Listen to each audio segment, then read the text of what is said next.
Mr. Speaker, I yield myself such time as I may consume. The gentleman from Pennsylvania is recognized for as much time as he wishes to consume. Just over a year ago, the people of the 11th Congressional District of Pennsylvania endured some of the worst flooding that we have ever experienced.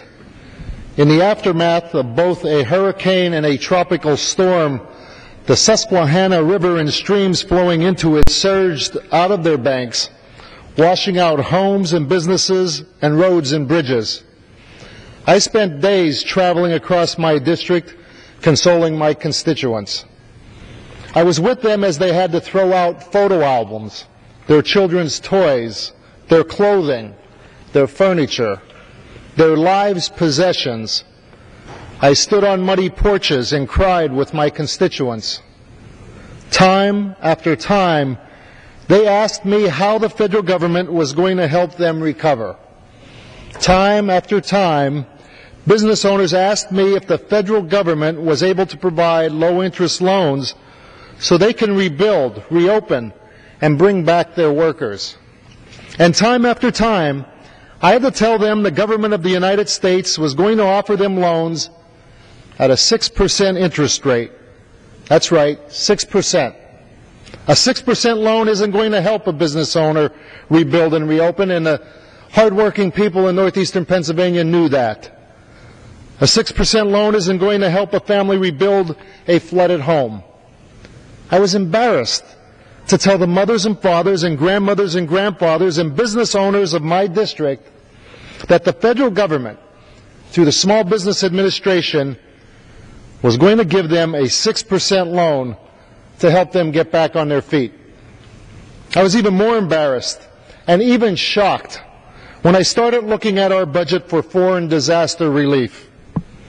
This government gave $215 million of flood relief to Pakistan. And what rate do we charge foreign countries when we rebuild their infrastructure? 0%. We don't charge foreign countries any interest. The taxpayer money they receive from the United States is a giveaway. But this government was going to charge American homeowners and American business owners 6% interest on loans they were going to use to rebuild.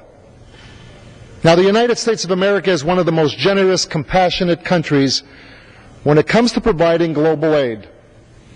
When disaster strikes anywhere in the world, the United States is the first country to help them rebuild. But when disaster strikes right here in our own country, we need to start rebuilding here first. Let's help Americans first. We must restore American lives, save American businesses, and protect American jobs. Now, I know hundreds of my colleagues have had similar conversations with their constituents after they experienced natural disasters in their districts.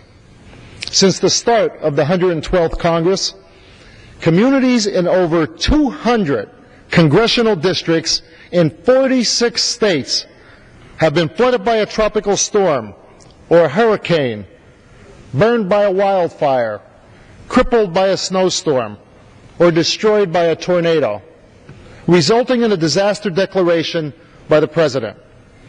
Constituents across the country have heard the same news. The federal government can provide help in the form of a high-interest loan. Fortunately, this is something that we can fix. I introduced the Disaster Loan Fairness Act of 2012, which would dramatically change the way the SBA provides disaster recovery loans. This bill would lower the interest rate for borrowers with no credit available elsewhere to 1/2 of the prevailing rate, and it would cap the interest rate at 4%. For those who can get credit elsewhere, this bill would lower the interest rate to 3/4 of the prevailing rate, again capping the maximum interest rate at 4%. The Disaster Loan Fairness Act is retroactive to January 1st, 2011. This means the SBA is required to refund excess interest payments for disaster loans made since this date. Homeowners and business owners who took out these loans will receive refunds for their excess interest payments. to offset the direct spending. This bill terminates the use of public taxpayer funds for political party conventions in the elections occurring after 2012. Simply put, this bill prioritized disaster victims over the subsidizing of political party conventions. We are literally putting the American people ahead of politics. This bill will provide serious, substantial, necessary help to the hundreds of thousands of Americans who have endured horrible loss during natural disasters. It will provide relief to the millions of Americans who will suffer loss in future disasters. I ask my colleagues to support the Disaster Loan Fairness Act of 2012, H.R. 6296, and provide relief so that so many Americans that need that help.